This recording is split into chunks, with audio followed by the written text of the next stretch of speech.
සුබ දවසක් ඔයගොල්ලෝ හැමෝටම. ඉතින් මං අද ඔයගොල්ලන්ට ඉදිරිපත් කරන්නේ මුලින්ම දැන් කුරුඳු වගාවක් ඔයගොල්ලෝ හිටවලා සාමාන්‍යයෙන් අවුරුද්දක් හෝ එකහමාරක් වගේ පහ වුණාම තමයි පොඩියට නුහුරු පෑහීමක් කරන්න ඕනේ. ඉතින් අන්නේ නුහුරු පෑහීම පෙන්වන්න තමයි මම මුලින්ම නුහුරු පෑහීමේ කටයුත්ත පෙන්වන්න හදන්නේ. ඉතින් මේක ඇත්තටම ඔයගොල්ලෝට පේනවා මෙතන මේ ගස් තියෙනවා, මේ පැත්තේ දියුල් ගහ තියෙනවා. ඒකින්ද මෙතනත් පොළවත් පොඩ්ඩක් මේ අර බොරුළු ගතිය වැඩි. ඒකින්ද මෙතන පොඩ්ඩක් මේ ඔයගොල්ලන්ට පේනවා පැල පොඩි. දැන් මේ හරියනම් මම මේ ඇහැලා තින්නේ ඔයගොල්ලන්ට පේනවනේ මේ පැල පොඩි. දැන් මේකට අවුරුදු 2.5කට කිට්ටුයි. ඉතින් මෙන්න මෙතන ඔයගොල්ලන්ට පේනවා ටික සාමාන්‍යයෙන් තත්ත්වයට මේ ටික හැදිලා තියෙනවා. දැන් සාමාන්‍යයෙන් අවුරුදු 1.5ක් විතර යනකොට මේ තත්ත්වයට කුරුඳු වගාවක් හැදෙන්න ඕනේ.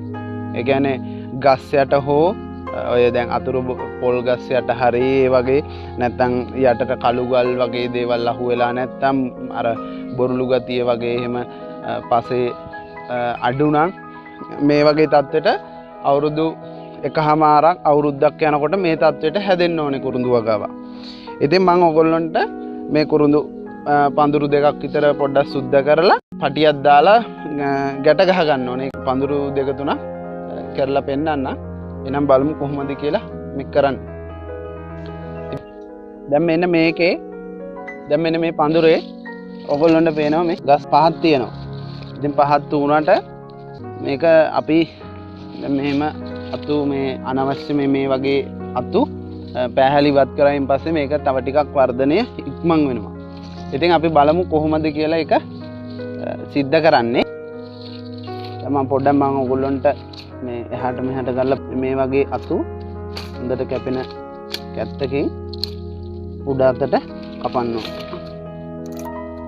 කොළ තියෙනවත් මෙහෙම ගොඩාක් උඩට අතු ගහන්නේ නැහැ. සාමාන්‍යයෙන් පොඩි ප්‍රමාණයක් උඩට අතු ගහලා මේ වගේ පල්ලෙහාට තියෙන කොළ මෙන්න මේ ගානට පැහැගත්තාම ඇති මේ කාලෙදී. ඉතින් ඔන්න ඔය ප්‍රමාණයට හදාගෙන මේ ගස් ටික බේර ගන්න ඕනේ. නැත්තම් මොකද වෙන්නේ? අර මේක හැදුනට පස්සේ ගස් ටික අර මෙහෙන් ගිහිලා කපා ගන්න ගියම කරදරයි.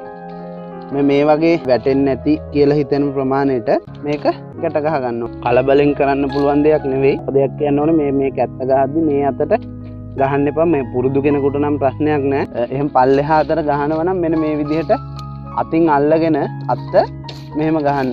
මෙහෙම ගහට කිට්ටු වෙන විදිහටම පාහින්නත් එපා. මේ විදිහට චුට්ටක් ඉතුරු වෙන්න පාහින්න. එතකොට ගහට හානියක් වෙන්නේ නැහැ. පොඩ පඳුර වටේ